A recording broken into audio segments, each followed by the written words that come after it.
So high all, this निर्माण पवार और आज हम बात करने वाले हैं नीट 2024 के फिजिक्स में हम कैसे 160 प्लस को टारगेट कर सकते हैं, है ना। सो वीडियो को एंड तक ज़रूर देखना, वीडियो में एंड तक बने रहना। वीडियो के एंड तक आप ढेर सारी वैल्यूज़ अपने साथ यहाँ से लेकर जाओगे, मेरी गारंटी है। सो सबसे पहली बात, नीट फिजिक्स में 160 प्लस लाने के लिए हमको ये वीडियो क्यों देखना पड़ रहा है, क्यों फिजिक्स हमारे लिए इतना टफ हो चुका है नीट का, जिसकी वजह से हम लोग परेशान हैं और हम लोग 160 प्लस या 180 में से जो भी हमारा एक अच्छा खासा स्कोर लाने के लिए स्ट्रगल कर रहे हैं या उसके पीछे परेशान हो रहे हैं, है ना। तो इसके लिए मैं एक बात बताता हूँ और मुझे कमेंट सेक्शन में ज़रूर लिख के बताना अगर आप इस चीज़ से एग्री करते हो। मैंने जितने भी नीट एस्पिरेंट से बात की है, मैं जब भी किसी भी नीट एस्पिरेंट से बात करता हूँ, मुझे एक चीज़ बहुत कॉमनली सुनने मिलती है और वो ये कि सर पता है हमने नीट क्यों लिया था और जेई क्यों नहीं लिया, क्योंकि हमको ना मैथ्स नहीं करना था। लेकिन अब पीसीबी लेने के बाद में भी फ़िज़िक्स के थ्रू मैथ्स से पाला पड़ रहा है और वो चीज़ हमको बिल्कुल नहीं पसंद, है ना। केमिस्ट्री और बायोलॉजी हमको पसंद है, हम लोग कर लेते हैं, थियोरी सा सब्जेक्ट है और बहुत सारी चीज़ें हम उसमें मैनेज कर भी लेते हैं। लेकिन ये जो फ़िज़िक्स है ना, ये हमारा बहुत दिमाग ख़राब करता है और ये फ़िज़िक्स जो है ये हमको चाहिए ही नहीं, है ना। अगर आप लोगों ने भी ये बातें सुनी है तो प्लीज़ मुझे कमेंट सेक्शन में ज़रूर लिख के बताना। And let me tell you, अगर आपको भी ऐसा फील होता है तो आप अकेले नहीं हो। There are majority of NEET aspirants out there जिनके दिमाग में यही चीज़ चलती है और इसी रीज़न से फ़िज़िक्स पसंद ही नहीं आता, है ना। अब बहुत सारे लोगों को सिंस फ़िज़िक्स पसंद ही नहीं है तो डेफिनेटली वो डिफ़िकल्ट फील होना स्टार्ट हो जाता है, करेक्ट है। तो सबसे पहली चीज़ तो ये समझ लो कि नीट में जो फ़िज़िक्स आता है वो इतना डिफ़िकल्ट नहीं है जितना हमने उसका हवा बना रखा है ना, जितना हमने एक माहौल बना रखा है कि यार नीट फिज़िक्स में ना बहुत डिफ़िकल्ट होता है, मैथ्स आ जाता है उसमें, हमसे नहीं होता, है ना। इतना नहीं है। अगर आप फिज़िक्स के बोर्ड्स की बात कर लो, अगर आप 12th बोर्ड्स में चले जाओ और वहाँ पे फिज़िक्स की बात करो तो वहाँ पे मैं 1 मिनट के लिए मान भी लूँ कि हाँ थोड़ा बहुत वहाँ डेरिवेशंस करने में, ये सारी चीज़ों में आपको प्रॉब्लम आ सकती है। लेकिन मैं ये बात कभी मान ही नहीं सकता कि आपको नीट फिज़िक्स में बहुत ज़्यादा मैथ्स की ज़रूरत पड़ती है और वो बहुत ज़्यादा डिफ़िकल्ट है ना। थोड़ा सा टाइम स्पेंड करो सब्जेक्ट के साथ, है ना। थोड़ा सा फिज़िक्स के साथ रहोगे, फार्मूलाज अगर सीख लोगे, सारी चीज़ें सीख लोगे और जो भी स्टेप्स मैं आगे बताने वाला हूँ ये सारी चीज़ें फॉलो करोगे तो डेफिनेटली नीट फिज़िक्स में 160 प्लस लाना आप लोगों के लिए बहुत आसान हो जाएगा, ट्रस्ट मी ऑन दिस, ठीक है।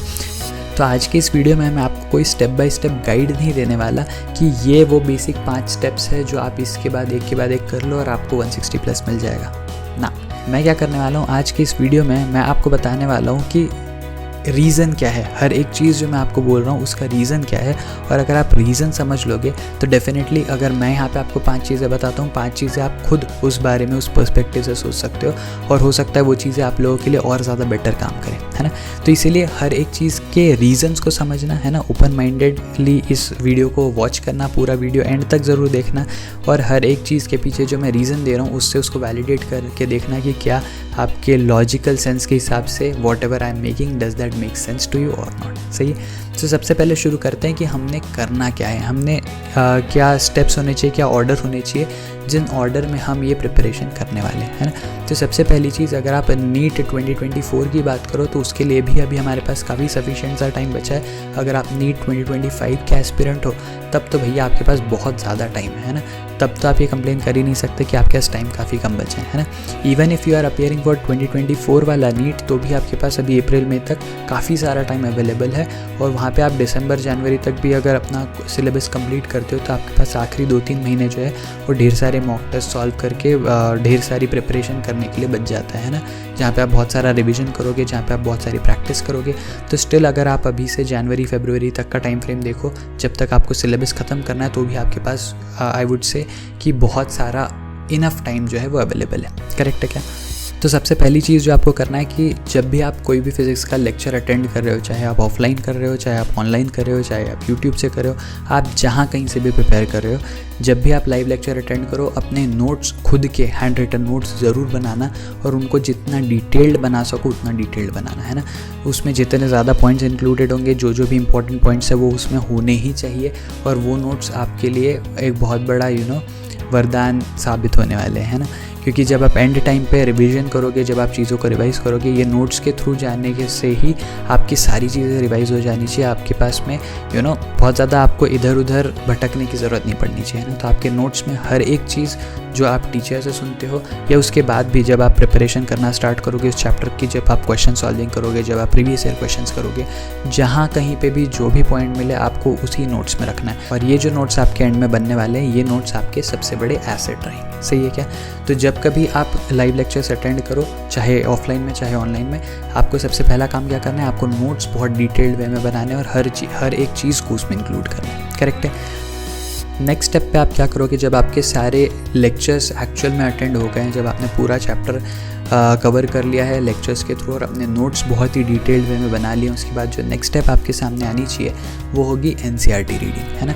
अब NCERT रीडिंग क्यों इंपॉर्टेंट है? बिकॉज NCERT से ही बहुत सारी चीज़ें आपकी सॉर्ट आउट होने वाली है ना। तो ढेर सारे क्वेश्चन डायरेक्ट आपको या तो NCERT से मिल जाएंगे या सेम लाइंस पे मिलेंगे, है ना। तो जो लगभग अराउंड 50 क्वेश्चंस आते हैं फिज़िक्स में, उसमें से आई कैन से कि शॉर्ट अराउंड 10 क्वेश्चंस जो होते हैं वो सीधे थियोरी क्वेश्चंस होते हैं, है ना। तो अगर आपके नोट्स में वो पॉइंट्स लिखे हुए हैं या अगर आप NCERT से वो पॉइंट्स पढ़ लेते हो तो वो 10 क्वेश्चंस तो आपके शॉर्ट फाइनल फिक्स हो जाएंगे कि वो तो आपके सही होने ही होने। करेक्ट है क्या? अब इस बात को ध्यान से समझना कि हम थियोरी को इम्पॉर्टेंट बोल रहे हैं तो हम NCERT को पढ़े कैसे। NCERT पढ़ने का हमारा तरीका बड़ा गलत होता है। हम क्या करते हैं, हम NCERT खोलते हैं, पहला पेज खोला, पहले पेज से हम उसको रीड आउट करना चालू करते हैं, इंट्रोडक्शन, वहाँ से पढ़ना चालू करते हैं। जैसे पहले 1-2 टॉपिक हुए तब तक हमको नींद आ जाती है, हम बंद करके रख देते हैं और फिर हम काफ़ी महीनों बाद वापस से या जब कभी हम नेक्स्ट टाइम उसको ओपन करते हैं, हम वापस से इंट्रोडक्शन से पढ़ना चालू करते हैं। तो हम ना वो पहले के जो 2-3 टॉपिक है उसके आगे कभी बढ़ ही नहीं पाते हैं ना। कमेंट सेक्शन में मुझे लिख के बताना अगर आप लोगों के साथ भी ये चीज़ें होती है तो। और ये मैंने खुद देखा है, ये मैंने खुद ऑब्जर्व किया और मैंने खुद भी एज ए स्टूडेंट जब मैं पढ़ता था तो उस टाइम पर मुझे ये भी चीज़ फील होती थी। जब मैं NCERT पढ़ता था तो उस टाइम पर डेफिनेटली NCERT में सेंस टेक्स्ट बहुत सारा है और जब आपको कोई कॉन्टेक्स्ट नहीं पता, जब आपको उसके बारे में कुछ भी इन्फॉर्मेशन नहीं है, आप इंट्रोडक्शन वगैरह की जो कुछ स्टार्टिंग की ऐसी काफ़ी सारी चीज़ें होती है जिनकी कोई रिक्वायरमेंट नहीं होती लेकिन वो सिर्फ कॉन्टेक्स्ट के फॉर्म में दिया जाता है। तो वो सारी चीज़ें पढ़ते पढ़ते धीरे धीरे बोरियत आ जाती है और हमारा इंटरेस्ट जो है वो लूज़ होने लगता है। तो सबसे पहले आपको क्या करना है, जब आप NCERT पढ़ना स्टार्ट करो, आपको सबसे पहले NCERT के एंड में जाना है और जो एंड में समरी दी होती है उसको सबसे पहले रीड आउट करना है और उसमें से मोस्ट इंपॉर्टेंट पॉइंट्स को मार्क करना है। सही है क्या? तो आप देखोगे जब भी आप NCERT में जाओगे और NCERT के समरी पार्ट में जाओगे तो आपको बहुत सारी जगह कुछ इंपॉर्टेंट कंपाउंड्स के नाम दिखेंगे, बहुत सारी कुछ इंपॉर्टेंट वैल्यूज़ दिखेगी, कुछ बहुत इंपॉर्टेंट स्टेटमेंट्स दिखेंगे। ये सारी चीज़ों को आपको मार्क करना है, NCERT में ही मार्क कर लेना, हाईलाइट करके रख देना है सारे पॉइंट्स। बिकॉज जब कभी आप रिवीजन करोगे आपको सिर्फ ये हाईलाइटेड पॉइंट्स के थ्रू जाना है। सही है क्या? साथ ही साथ NCERT के एंड में जो समरी दी हुई होती है वो समरी में उस पूरे चैप्टर का निचोड़ होता है ना। तो जो भी इंपॉर्टेंट चीज़ें हैं वो सारी की सारी चीज़ें आपको NCERT ने ऑलरेडी खुद ही मेहनत करके समरी पार्ट में ला के दे दी है ना। तो आपका सबसे पहला काम ये बनता है कि आप वो जो समरी सेक्शन है उसको पूरा चाट जाओ, है ना। उस पूरी चीज़ों को आपके दिमाग में ऐसे छाप लो कि अगर समरी में से कोई भी क्वेश्चन बनता है और कोई भी क्वेश्चन आता है तो आपका सही बनना ही चाहिए, है ना। तो आपको क्या करना है, सबसे पहले समरी पार्ट को बहुत अच्छे से प्रिपेयर कर लेना है। करेक्ट? अब ये जो मैं बात बोल रहा हूँ कि आपको समरी पार्ट करना है NCERT से, ये ध्यान रखना है कि आपके जब लेक्चर्स और नोट्स बन जाए उसके बाद ही आप NCERT पे आना, है ना। अगर आप डायरेक्टली सबसे पहले ही NCERT पे जंप करोगे, समरी पॉइंट्स पढ़ने के बाद भी चीज़ें आपको सेंस नहीं बनाएगी, आपके दिमाग में फिट नहीं होगी, अगर आपको समझ में ही नहीं आएगा, अगर आपको विजुअलाइज ही नहीं होगा तो फिर वो सारा पढ़ना आपका वेस्ट हो जाएगा, है ना। तो इसीलिए it is very much important कि पहले आप लेक्चर्स अटेंड करो, है ना, जहाँ पे आपको टीचर जो कुछ पढ़ा रहा है आप उसको समझने का ट्राई करो, आप विजुअलाइज करो जो कुछ भी चीज़ें आपको पढ़ाई जा रही है। अगर let's say for some reason आपने जहाँ से आप पढ़ रहे हो वहाँ से आपको कॉन्सेप्ट समझ में नहीं आए हैं, चैप्टर का आपको एक्चुअल में जिस्ट नहीं पता चला है, तो आप क्या करो, आप वहीं के वहीं उसी टाइम पर वो टॉपिक यूट्यूब पर कहीं से या किसी और दूसरे सोर्स से सर्च कर लो और वो टॉपिक क्लियर कर लो, है ना। तो सबसे पहली चीज़ क्या है कि लाइव लेक्चर अटेंड करते टाइम और नोट्स बनाते टाइम आपको सबसे पहले चैप्टर का पूरा कॉन्सेप्ट जो है वो दिमाग में फिक्स हो जाना चाहिए। सही है? उसके बाद हम NCERT रीडिंग पे आएंगे और NCERT रीडिंग में सबसे पहले हम समरी सेक्शन पढ़ेंगे जहाँ पर हमको सारे इंपॉर्टेंट पॉइंट्स मिल जाएंगे जिनको हम हाईलाइट कर लेंगे और वो इंपॉर्टेंट पॉइंट्स हमको हमेशा के लिए याद कर लेना है। सही है? डेफिनेटली एक बार में याद नहीं होंगे, तो इसलिए हम उसको हाईलाइट करके रख रहे हैं कि जब कभी हम उस चैप्टर पे रिवीजन के लिए आएंगे हम वो पॉइंट्स को बार बार पढ़ेंगे। और वीकली रिविजन्स तो हमारे होते ही रहेंगे, है ना। तो वीकली रिविजन्स भी हमको करते रहना है, वीकली रिविजन्स में ये हाईलाइटेड पॉइंट्स हमको देखते रहना है। इससे चीज़ें जब बार बार हमारे आंखों के सामने से जाएगी तो हमारे दिमाग में डेफिनेटली फिट हो जाएगी। अगर उसमें से कोई भी क्वेश्चन आपके नीट एग्ज़ाम में आता है तो आप शॉर्ट उसको करेक्ट करके आओगे। सही है क्या। जैसे ही आपकी समरी पार्ट जो एनसीईआरटी की है वो पढ़ के हो जाती है, उसके बाद आपको क्या करना है, उसके बाद आपको अब चैप्टर में एक्चुअल में एंटर करना है और सबसे पहले सारे डायग्राम्स देख लेने हैं, है ना। तो जो भी डायग्राम्स या ग्राफ्स आपके एनसीईआरटी टेक्स्ट बुक में गिवन है फिजिक्स के, वो सारे के सारे ग्राफ्स और डायग्राम्स बहुत इंपॉर्टेंट है, क्योंकि काफ़ी बार नीट में डायरेक्टली डायग्राम वाला क्वेश्चन एज इट इज़ उठा के आ गया, है ना। 4 ऑप्शन दे दिए, which of this is correct. या फिर काफ़ी सारी बार क्या होता है कि जो कुछ भी ग्राफ्स आपको गिवन है उसके ऊपर सवाल आ जाते हैं। तो जो भी ग्राफ्स और डायग्राम्स है वो सबसे पहले आप लोगों को देख लेना है और उनको अपने दिमाग में फिट कर लेना है, उनको समझ लेना है कि ये ग्राफ क्या रिप्रेजेंट कर रहा है, ये डायग्राम क्या रिप्रेजेंट कर रहा है, यहाँ पे क्या क्या वैल्यूज़ गिवन है। जैसे लेट्स से अगर एनर्जी बैंड की हम बात कर रहे हैं तो सेमीकंडक्टर्स के लिए एनर्जी बैंड कितने डिस्टेंस का होता है ना, और फिर कंडक्टर्स के लिए कितना होता है उसमें एनर्जी गैप एंड ऑल। ये सारी की सारी चीज़ें जो है ये आप हमेशा अच्छे से देख लेंगे once you are done with the summary part, correct. अब जैसे ही आपके डायग्राम और ग्राफ्स हो गए उसके बाद आप क्या करोगे, उसके बाद आप टेक्स्ट बुक के अंदर जो आपको चैप्टर के बीच में इन टेक्स्ट क्वेश्चंस गिवन होते हैं ना, कुछ आपको सॉल्व एग्जांपल्स गिवन होते हैं, वो क्वेश्चंस आपको सॉल्व करना है ना। अब इसका फ़ायदा क्या होगा, जब आप क्वेश्चन पढ़ोगे आप एक बार खुद से उसको अटेम्प्ट करने का ट्राई करो और अगर आपका आंसर आता है तो उसको मैच करो। तो बेसिकली क्या होगा, इन टेक्स्ट क्वेश्चंस में आपको क्वेश्चन के नीचे आंसर भी गिवन होता है, तो आपके पास आंसर चेक करने के लिए आंसर की भी रहेगी। अगर आपको बाई चांस वो क्वेश्चन आपसे नहीं बन रहा है तो उसके लिए आपके पास सोल्यूशन भी अवेलेबल रहेगा, जो सोल्यूशन पढ़ के मोस्ट प्रॉब्ली आपको उसका आंसर समझ में आ जाए। सही है क्या। तो सॉल्व्ड एग्जाम्पल करने का ये एक बहुत इंपॉर्टेंट रीज़न है कि वहाँ पे आपके पास में सोल्यूशंस अवेलेबल होते हैं जो आपको बताएंगे कि आप कहाँ पे मिस आउट कर रहे हो, आपको कौन सी थियोरी अच्छे से नहीं समझ में आई है, आपको कहाँ कॉन्सेप्ट में डाउट है ना। तो आप तुरंत जाकर आप वो कॉन्सेप्ट या वो थियोरी को वापस एनसीईआरटी से रीड आउट करके उस चीज़ों को, उन डाउट्स को अपने लिए क्लियर कर सकते हो। सही है। साथ ही साथ काफ़ी बार नीट के एग्जाम्स में जो इन टेक्स्ट क्वेश्चन है वो एज इट इज़ उठा के आए हुए हैं। तो जैसे आप इन टेक्स्ट क्वेश्चंस जो होते हैं, जो टेक्स्ट के बीच में कुछ गिवन सॉल्व्ड एग्जांपल्स होते हैं, तो जैसे जैसे आप ये टेक्स्ट के अंदर दिए हुए जो भी सॉल्व्ड एग्जांपल्स या इन टेक्स्ट क्वेश्चंस होते हैं, जैसे जैसे आप सॉल्व करते जाते हो आप इन चैप्टर्स से आने वाले क्वेश्चंस के लिए अपनी तैयारी जो है वो और स्ट्रॉन्ग बनाते जाते हो, है ना। तो क्या होगा, डेफिनेटली हर बार कोई सॉल्व्ड एग्जांपल डायरेक्टली नहीं आएगा, लेकिन सेम लाइंस पे क्वेश्चन आ सकता है या सेम कॉन्सेप्ट पे क्वेश्चन आ सकता है ना। तो अगर आपके पास ये सारी चीज़ें क्लियर है बहुत ही अच्छे तरीके से, अगर आपके समरी अच्छे से प्रिपेयर हो चुकी है, अगर आपके सारे डायग्राम्स अच्छे से हो चुके हैं, अगर आपके इन टेक्स्ट क्वेश्चंस बड़े अच्छे से हो चुके हैं, तो ये सारे चीज़ों पे बेस्ड जो भी क्वेश्चंस आएंगे वो आपके शॉर्ट हो जाएंगे। सही है क्या। अब ये सारी चीज़ें होने के बाद अब क्या सबसे इम्पॉर्टेंट है, अब आप एनसीईआरटी को एक बार सिंगल रीड करोगे और जो कुछ भी आपको इंपॉर्टेंट पॉइंट लगता है वो या तो आप मार्क करके रखोगे। वैसे तो सारे के सारे important points already summary part में कवर हो जाएंगे, लेकिन अब आपको एनसीईआरटी रीडिंग करते टाइम क्या करना है, आपको एक्चुअल में सारा पैराग्राफ पढ़ के, अगर आपको लगता है कि इस पूरे पैराग्राफ की आप 1-2 लाइन में कोई समरी लिख सकते हो तो उसी पैराग्राफ के ऊपर वो समरी ज़रूर लिख के रख देना अपने वर्ड्स में, है ना। लैंग्वेज ज़रूरी नहीं है कि इंग्लिश में ही लिखो या हिंदी में ही लिखो या मराठी में ही लिखो, आपको जो लैंग्वेज में लिखना चाहो आप अपने कंफर्टेबली, इंग्लिश में लिखना चाहो तो वैसा भी लिख सकते हो, है ना।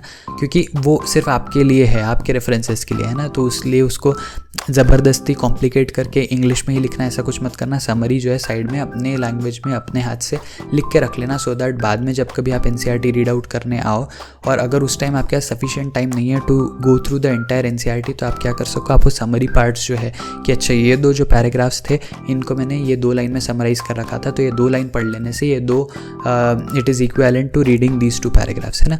तो इस तरीके से आप क्या करोगे, इस तरीके से आप फ्यूचर में जब आप एनसीईआरटी रीडिंग करने आओगे तो उसका टाइम जो है वो आप रिड्यूस कर लोगे। करेक्ट है क्या। अब ये सारी चीज़ें एनसीईआरटी की होने के बाद अब आप मूव ऑन करोगे किस चीज़ पे, प्रीवियस ईयर क्वेश्चंस पे।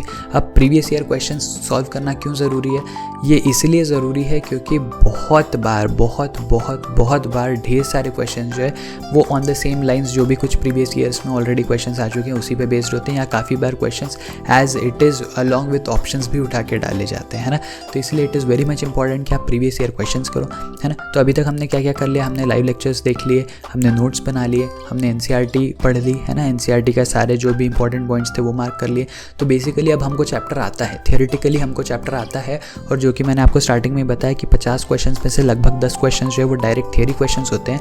तो आपके 10 क्वेश्चंस जो है लगभग वो शॉर्ट हो जाएंगे, है ना, अगर आप हर चैप्टर के इस तरीके से एनसीईआरटी को कवर अप कर लेते हो, करेक्ट। इसके बाद में जब आप प्रीवियस ईयर क्वेश्चन सॉल्व करना स्टार्ट करते हो तो प्रीवियस ईयर क्वेश्चन सॉल्व करते टाइम, सिंस आपको थियरी पूरी आती है, अब आप प्रीवियस ईयर क्वेश्चन सॉल्व करते टाइम आप देखोगे, आपको पता चलेगा कि एक्चुअल में किस टॉपिक से कितने ज़्यादा क्वेश्चंस आ रहे हैं, है ना, जो भी पिछले कुछ सालों में, और आप कौन से टॉपिक के पर्टिकुलर कौन से सब टॉपिक के क्वेश्चंस में अटक रहे हो। इससे आपको एक चांस मिलेगा कि आप उस एक पर्टिकुलर टॉपिक पे रिविजिट करो, है ना, एनसीईआरटी में, अपने नोट्स में और लाइव लेक्चर्स में, और देखो कि वो कॉन्सेप्ट का कौन सा ऐसा पार्ट है जहाँ पे आप स्ट्रगल कर रहे हो, है ना। तो इसी तरीके से आपको क्या होगा, इसी तरीके से आपको अपनी वीकनेसेस का एनालिसिस करने मिलेगा और उन वीकनेस वाले एरियाज़ पे काम करके आप उनको अपने स्ट्रेंथ वाले एरियाज़ में डेफिनेटली ट्रांसफ़र कर सकते हो, करेक्ट है क्या। अब इसके साथ ही साथ मैं एक और चीज़ जो आप लोगों को रेकमेंड करना चाहूँगा वो ये कि आप हर एक चैप्टर की ना एक फॉर्मूला शीट ज़रूर बना लेना। तो क्या होता है कि जब आपके नोट्स बन गए, जब आपने एनसीईआरटी पूरी पढ़ ली, अब ये सब होने के बाद जब आप एक्चुअल में क्वेश्चन सॉल्व करने वाले हो, या जब आप सॉल्व कर रहे हो, चाहे आप प्रीवियस ईयर कर रहे हो या उसके बाद में कोई और दूसरी बुक से आप कोई और सैम्पल क्वेश्चंस भी सॉल्व कर रहे हो, अब क्वेश्चन सॉल्विंग के time it is very much important कि आपके सारे फार्मूलाज जो है वो एक जगह पे आपके पास लिखे हुए हो, है ना। तो आपको फार्मूलाज देख के, हो सकता है स्टार्टिंग में कुछ क्वेश्चंस के लिए आपको फार्मूलाज देखने पड़े, लेकिन जब आप बहुत सारे क्वेश्चंस कर लोगे तो फार्मूला आपको याद हो जाएंगे, है ना। And let me tell you this कि आउट ऑफ 50 क्वेश्चंस जो आपको नीट फिजिक्स में आते हैं, उसमें से लगभग 30 क्वेश्चंस जो है वो डायरेक्ट फार्मूला के एप्लीकेशंस होते हैं, डायरेक्ट फार्मूला लगा और आंसर लाओ वाला काम होता है, सही है क्या। तो इसलिए it is very much important कि हम फार्मूलाज जो है वो एक शीट पे हर चैप्टर के लिख के रख लें और उसको बार बार रिवाइज़ करें, सो दैट कोई भी फार्मूला ऐसा ना हो जो हमको आता ना हो या हमको याद ना आए टाइम पे, है ना। तो इसलिए it is very much important कि जब कभी आपके पास में नोट्स बन के हो जाए, आपका एनसीईआरटी रीडिंग हो जाए, आप एक फार्मूला शीट बना लो उस पर्टिकुलर टॉपिक की और उसको अपने साथ लेके बैठो जब आप क्वेश्चन सॉल्व कर रहे हो, है ना। इससे क्या होगा, इससे आपके लिए रेफरेंस के लिए भी वो चीज़ रहेगी और आपकी आंखों के सामने से वो फार्मूलेज बार जाएंगे तो आपके दिमाग में भी वो फिट हो जाएंगे, आप लोग उस फार्मूले को याद कर लोगे बड़े आसानी से, सही है। तो जैसा कि मैं अभी आपको थोड़ी देर पहले बता रहा था कि प्रीवियस ईयर क्वेश्चंस जो है वो सॉल्व करना कितना इंपॉर्टेंट है और कैसे पास्ट ईयर्स में प्रीवियस ईयर क्वेश्चंस को रिपीटेटिवली डाला गया है ना। तो इसलिए प्रीवियस ईयर क्वेश्चंस तो मिस करना हम अफोर्ड कर ही नहीं सकते और इसी चीज़ में आप लोगों की हेल्प करने के लिए मैं बहुत ही जल्दी एक प्रीवियस ईयर क्वेश्चंस की सीरीज़ आप लोगों के लिए स्टार्ट करने वाला हूँ फॉर नीट।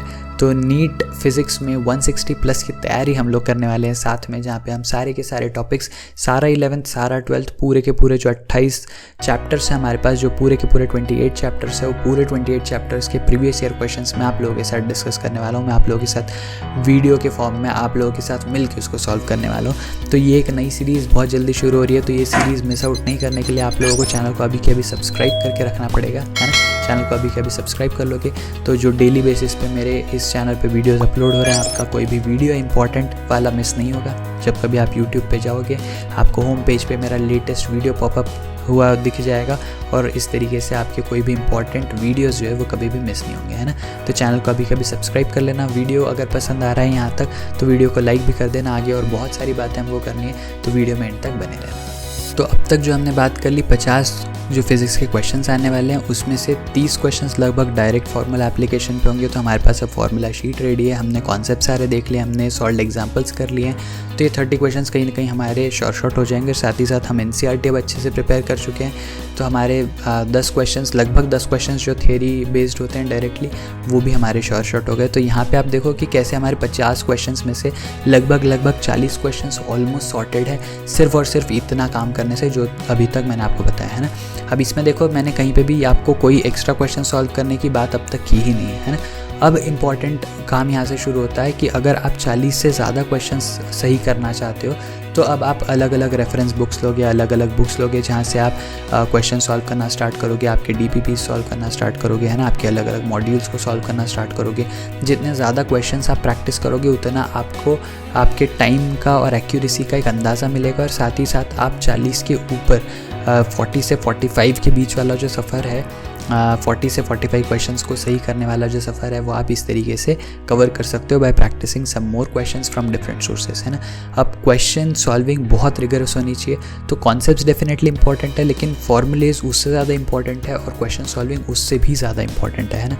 तो आप लोग की प्रायोरिटी ऑर्डर में ये चीज़ बड़ी सेट होनी चाहिए कि हमको क्वेश्चंस जो है वो बहुत सारे सॉल्व करने हैं, क्योंकि नीट में आपके पास समय काफ़ी कम होता है और आपको क्वेश्चंस जो है, नंबर ऑफ़ क्वेश्चंस जो सॉल्व करने होते हैं वो काफ़ी ज़्यादा होते हैं। तो आप किसी भी क्वेश्चन पे या तो सोचने में या फिर उसको सॉल्व करने में टाइम वेस्ट नहीं कर सकते। और इसलिए it is very much important कि आप अपनी एक पेस जो है वो रेगुलरली एक अच्छी खासी पेस बनाए रखो, और उस पेस को बनाए रखने के लिए आपको उसकी प्रैक्टिस भी करनी पड़ेगी। तो एक्यूरेसी एंड स्पीड, इस चीज़ का टेस्ट आपको सिर्फ और सिर्फ more and more question solving से ही मिलेगा। सही है क्या? अब सिंस ये इतनी सारी चीज़ें मैंने आपको बता दी और ये हर एक चीज़ आपको हर एक चैप्टर के लिए करनी है, तो आई वुड रिकमेंड कि आप एक टेबल बना लो, है ना, जहाँ पे आप फिज़िक्स के सारे टॉपिक्स नोट डाउन कर लो और फिर कॉलम्स में अलग अलग कॉलम्स बना लो कि इसके मेरे नोट्स बन गए क्या, इसकी मेरी NCERT रीडिंग हो गई क्या, इसके मेरे इन-टेक्स्ट क्वेश्चंस हो गए क्या, इसके मेरे प्रीवियस ईयर क्वेश्चंस हो गए क्या, है ना, इसके मैंने कुछ और प्रैक्टिस क्वेश्चंस कर लिए क्या, फिर इसके रिविजन्स मैंने कितने किए हैं ना, तो मेरा रिविजन कितने, इस चैप्टर के कितने रिविजन्स हो चुके हैं, है ना। और ये चीज़ अपने जहाँ पे कहीं भी आप पढ़ाई करते हो अपने टेबल के ऊपर, अपने जहाँ कहीं आप पढ़ाई कर रहे हो उसके ऊपर वो चिपका के रख दो, है ना। और वहाँ पे उस चीज़ का ट्रैक रखो कि आपके कौन कौन से चैप्टर का क्या क्या काम हो गया है। वहाँ से क्या होगा, आपको दो चीज़ों में हेल्प होगी। पहली चीज़ कि जब आप उसको देखोगे तो आप एक ट्रैक पे रहोगे कि अभी मुझे नेक्स्ट कौन कौन से टॉपिक्स को कवर करना है, किस चीज़ का अब तक मैंने लाइव लेक्चर ही नहीं देखा है, किस चीज़ के मैंने अब तक नोट्स ही नहीं बनाए हैं, किस चीज़ के मैंने अब तक NCERT रीडिंग नहीं किया है ना। तो इस तरीके से वो आपको हेल्प करेगा to keep yourself on track, लेकिन साथ ही साथ वो आपको बहुत ज़्यादा मोटिवेटेड भी रखेगा, बहुत ज़्यादा आपको इंस्पिरेशन भी देते रहेगा कि यार मैंने इतनी मेहनत अब तक फिज़िक्स पे कर ली है, तो मेरे डेफिनेटली 160 प्लस तो आने ही आने हैं, है ना। तो एक चीज़ हमेशा ध्यान में रखना कि अगर आपको फिज़िक्स से डर लगता है तो आपके जितने कॉम्पिटिटर्स बैठे हुए हैं उन लोगों को भी फिज़िक्स से डर लगता है। और केमिस्ट्री और बायोलॉजी तो मोस्ट ऑफ द स्टूडेंट्स का अच्छा ही होता है यार। फिज़िक्स ही वो है जो आपको एक एक्स्ट्रा एज देता है, जो आपको वो एडिशनल मार्क्स देता है, जो आपके रैंक को सुधारता है। तो इसीलिए फ़िज़िक्स को लाइटली मत लेना, फ़िज़िक्स को इग्नोर मत करना, है ना। फ़िज़िक्स को इग्नोर करके आप डेफिनेटली बहुत अच्छा ऑल इंडिया रैंक नहीं लेकर आ सकते, इवन इफ आप बायोलॉजी और केमिस्ट्री में बहुत ज़्यादा स्कोर कर लो, है ना। तो आप फिज़िक्स में आपको स्कोर करना ही पड़ेगा। और मैंने अभी भी आपको बताया कि आप कैसे 50 क्वेश्चन में से लगभग 30 क्वेश्चन सिर्फ और सिर्फ फॉर्मूलेज अच्छे से याद करके और बेसिक चीज़ों को अगर समझ लो तो आप 30 क्वेश्चन तो वैसे ही सही बना सकते हो। 10 क्वेश्चन आप थियोरी को अगर मास्टर कर लो तो आप बना सकते हो, है ना। तो आपको क्या करना है, आपको हर एक चीज़ को नोट्स में नोट डाउन करते चले जाना है। जो कोई भी पॉइंट आपको जहाँ कहीं भी मिले, हो सकता है प्रीवियस ईयर क्वेश्चन में आपको दिखेगी कोई एक पर्टिकुलर सब टॉपिक है जहाँ से बार बार रिपीटेटिवली क्वेश्चन पूछा जा रहा है और आप बार बार उस पर अटक रहे हो। ये सारी चीज़ें भी नोट्स में अपने नोट डाउन करके रखो। जहाँ कहीं स्पेस मिल रहा है, जहाँ कहीं वो टॉपिक लिखा हुआ है, उसके पास में वो चीज़ ऐड कर लो, वो कॉन्सेप्ट ऐड कर लो कि ये एक इंपॉर्टेंट कॉन्सेप्ट है जहाँ पर मैं अटक रहा हूँ और मुझे इसको बार बार प्रैक्टिस करते रहना है, सो दैट मैं इस चीज़ में मास्टर हो जाऊँ, मैं इस चीज़ को अपनी स्ट्रेंथ बना लूँ और इसको अपनी वीकनेस नहीं रहने दूँ, है ना। सो आई होप आज के इस वीडियो से आप सभी को बहुत सारी वैल्यू मिली होगी। हर एक चीज़ का रीज़न देने का मेरा बहुत ही सिंपल सा एक रीज़न है। मैं चाहता हूँ कि आप लोग सिर्फ और सिर्फ मेरी बात सुन के उस चीज़ों को फॉलो ना करें, इंस्टेड आप उसका रीज़न जानें कि आपको जो कुछ करना है वो क्यों करना है। और जब आपके पास उस चीज़ का रीज़न रहेगा, वो चीज़ें आपको सेंस बनाएगी वो चीज़ें करना, और आप उसको सही तरीके से करोगे, है ना। सिर्फ मैंने बोला और आप अगर फॉलो कर रहे हो 160 प्लस लाने के लिए ये करना पड़ेगा, सिर्फ बिना उसके बारे में सोचे, बिना उसको समझे अगर आप फॉलो करते रहोगे तो that won't make sense and that won't be a sustainable plan. सही है। सो पढ़ाई करते रहो और फिज़िक्स से डरना बिल्कुल नहीं है ना। हम लोग हैं यहाँ पे साथ में। चैनल को सब्सक्राइब कर लो, वीडियो को लाइक कर लो। आप लोगों के लिए इसी तरीके के बहुत सारे स्ट्रैटेजी वीडियोस इन फ्यूचर लेके आते रहूँगा। और जैसा कि मैंने प्रॉमिस किया है, आप लोगों के लिए प्रीवियस ईयर क्वेश्चंस की भी एक सीरीज़ मैं बहुत जल्द स्टार्ट करने वाला हूँ। तो चैनल को सब्सक्राइब करके रखो, चैनल पर बने रहो। तो मिलता हूँ मैं आपसे अगले वीडियो में। Till then be happy, be safe, take care, bye bye.